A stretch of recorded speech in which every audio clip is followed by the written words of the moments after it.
When I started painting furniture, I did everything the hard way, even though I thought that I was doing it the quick and easy way. These 3 tasks would have saved me so many headaches. A lot of beginners get overwhelmed because their first few projects don't turn out like they expected. The paint scratches off, brush marks are everywhere, or the finish just feels off. I have made all of these mistakes, but over time, I figured out the small things that make a big difference. These 3 hacks are things that I come back to all the time, and they will save you hours on your furniture makeover. Tip number 1 is to clean your furniture. Now, I know this seems really simple, but it is actually a pretty big step and very important. So why is it so important? Paint won't bond or stick to any surfaces that have grease, grime, oil, dirt, stickers, tape. Those are all things that are on old pieces of furniture. I mean, how many times do you go to a thrift store and there is a dresser that is covered in stickers? I need to know who lets their kids put stickers all over everything? Or am I just the weirdo that is like, no stickers unless it's on paper? We have to get rid of all of those things to help our paint stick. Plus, the finish will just look so much better. So you might think, okay, I'll just get a wet rag and I'll wipe the surface off, but that's actually not going to get rid of the grease or the grime. It might help you remove the stickers or the tape along with like a scraper, but you've got to get rid of the grease and the grime as well as the dirt to help your paint stick. I use Crud Cutter on every single piece of furniture unless I'm testing something else out. It is my go-to to cut through grease and grime.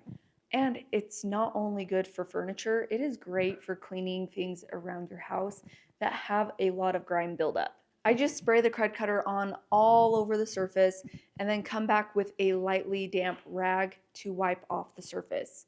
Now, sometimes my rag becomes super dirty and it is disgusting. When my rag is super dirty, I go and rinse out my rag and I come back with a nice clean-ish rag and I rinse everything off again. So not only does cleaning your furniture before painting it help the paint stick, but it also makes your paint finish look so much better in the end. Nobody wants to see texture and stickers that have been painted over. The results will be so much better if you just take 5 minutes to clean your furniture.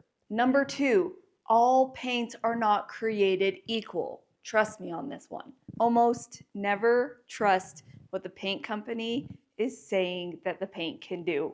This is marketing at its finest, and a lot of paint companies skirt the truth and tell you that their paint can do all of these wonderful things, but they just forget to mention that, oh yeah, the paint doesn't do this or that or this, or if you do it this way, you're gonna have other issues. I have tested so many different types of paint out there, so many different brands, and I now know which ones to stay far away from and which ones will give me a quick, easy win. For example, chalk paint. Chalk paint is the paint that was out when I very first started learning how to paint furniture. The masses were telling us that, hey, you just slap this paint on, maybe throw on some wax top coat and you're good. So I tried it and I fell for the gimmick for a little while until I ran into issue after issue that these paint companies were not talking about. Bleed through issues, the paint not sticking. Hello, wax takes forever to dry and you can't use your furniture because the wax is still wet and oh, it looks hazy and weird. Yes, there are some cases that you can totally slap on some chalk paint and you're good to go. And some chalk paint brands are better than others. I have some kitchen chairs that are in dire need of refinishing. I used some homemade chalk paint. I cleaned the surface, but I didn't really prime or sand or anything. This was one of my probably first 20 projects. I still have the chairs and I am dreading redoing them because I'm going to have to take all of the paint back off and start fresh because I didn't prep properly. I didn't use the correct paint to not prep properly. And so I can literally scratch the paint off of the chairs.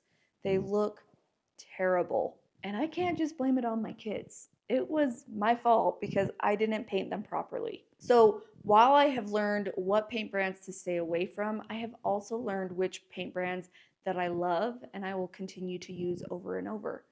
I also love to test new paint brands or paint brands that I haven't tried before because sometimes I come across a gem that I didn't know about, and I want to pass that information on to you. There are definitely paints that you can use that the only prep that you have to do is clean before you paint your furniture.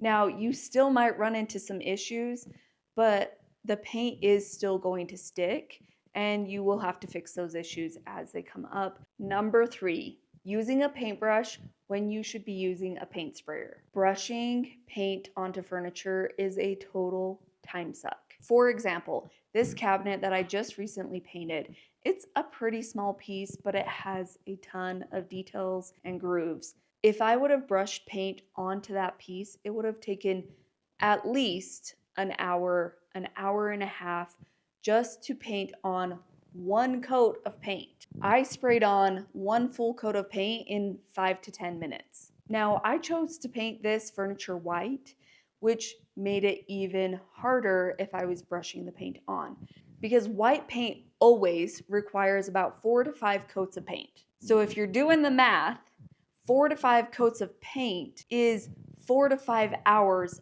at least if I'm brushing the paint on. But if I'm spraying the paint on, 4 to 5 coats takes about 30-40 minutes for all of the coats. That just saved me over 4 hours because I sprayed the paint on instead of brushing. Now, you don't need any professional level paint sprayer or spend over $100 on a paint sprayer. You don't have to have a paint sprayer set up like a spray booth. As long as you have access to outside, a garage, some plastic, and you can buy a cheap paint sprayer, you're good to go. No air compressor is needed, no fancy setup or tools. You just need a beginner paint sprayer. This beginner paint sprayer that I use all the time is less than $50. Now, I get it. If you've never used a paint sprayer before, it is terrifying. When you're not sure how to use it, how do you thin out the paint? What paint should I even use for this? Oh, what about clogs? What do I do when my paint sprayer clogs up? How do I protect my surfaces around me from getting overspray? How do I use this? None of that information was available to me when I first started painting furniture with a paint sprayer 9 years ago. I have made all of the mistakes so you don't have to, and I have compiled all of that information in my course, so it's right there at your fingertips, so you don't have to wonder, am I making a mistake? How do I do this?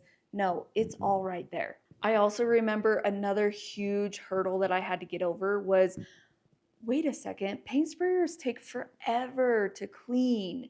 Do I really want to use a paint sprayer? Here's the thing though, they're really actually not hard to clean. A paint sprayer takes me about 5 to 10 minutes to clean out, while a paintbrush takes me about the same amount of time. And if I'm being completely honest, I am less frustrated cleaning out my paint sprayer than when I'm cleaning out my paintbrush. I feel like when I'm cleaning out my paintbrush, I'm just running water and water over and like trying to get into the paintbrush, and paint just keeps coming out. But the paint sprayer is plastic. I have a system.